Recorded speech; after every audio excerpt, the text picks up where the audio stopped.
Angeboten hier bei den Kuvis, davon können die Ingenieure in Aachen nur träumen. Sehen Sie sich um, liebe Herren, sind das nicht wunderschöne Absolventinnen, die wir hier haben?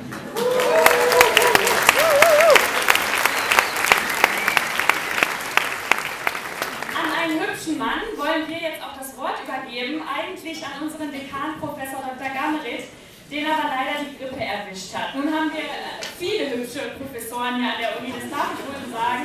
Und deswegen möchte ich jetzt Professor Dr. Kamp bitten, der kurzfristig eingesprungen ist.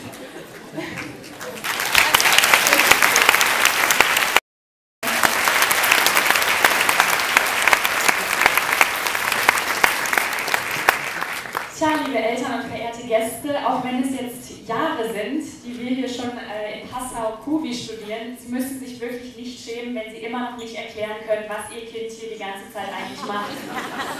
Meinen Großeltern geht es genauso und deswegen haben wir für Sie jetzt einen kleinen Film vorbereitet, der hoffentlich einfach und kinderleicht erklärt, was es mit dem Kuvi auf sich hat.